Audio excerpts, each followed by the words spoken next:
नमस्कार मित्रों, हमारे इस चैनल में आपका स्वागत है। आशा है आप स्वस्थ होंगे और फिट होंगे। आज की स्टोरी का शीर्षक है हार जीत का असली सच। शिकागो के निकट एक महान व्यक्तित्व वाले गुरु रहते थे। वे वहाँ पर पहलवानी सिखाते थे। अब वे वृद्ध हो चुके थे, लेकिन सीखने वाले शिष्यों की कमी नहीं थी। एक दिन की बात है कि एक नौजवान पहलवान जिसने कभी कोई मैच नहीं हारा था, मन में ये सोचा कि अगर मैं मास्टर जी को लड़ने के लिए उकसाकर उन्हें लड़ाई में हरा दूं, तो मेरी ख्याति और भी फैल जाएगी, दूर दूर तक फैल जाएगी। और इसी विचार के साथ वह एक दिन आश्रम पहुंचा और फिर ज़ोर ज़ोर से गुस्से में कहने लगा कि कहाँ है मास्टर, हिम्मत है तो सामने आए और मेरा सामना करें। पहलवान की क्रोध भरी आवाज़ पूरे आश्रम में गूंजने लगी। देखते देखते सभी शिष्य वहाँ इकट्ठा हो गए और अंत में मास्टर जी भी वहाँ पहुँच गए। और जैसे ही उसने मास्टर जी को देखा, वैसे ही उसने अपमान भरे शब्दों का प्रयोग करना शुरू कर दिया।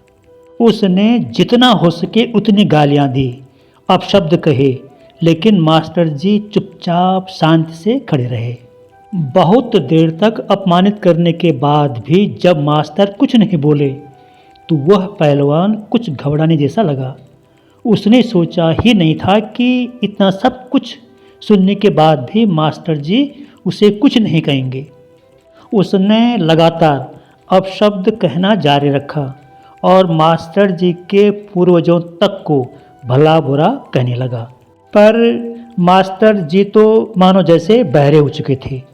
वे उसी शांति के साथ वहाँ खड़े रहे और अंततः पहलवान थक कर खुद वहाँ से चला गया। और जब वह वहाँ से चला गया तो वहाँ खड़े शिष्य दो ग्रुपों में बढ़ गए।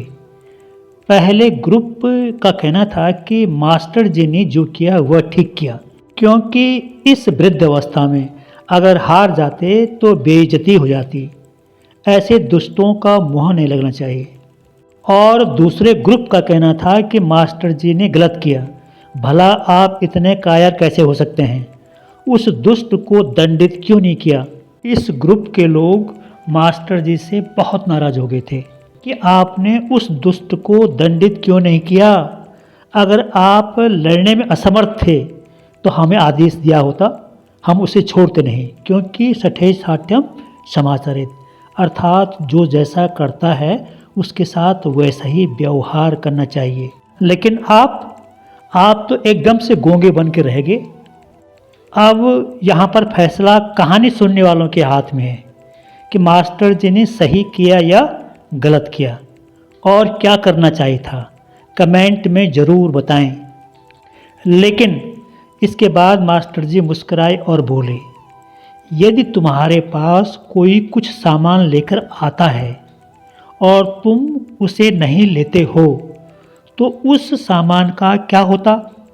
बीच में से एक शिष्य ने जोर से कहा कि वह सामान उसी के पास रह जाता जो उसे लाया था।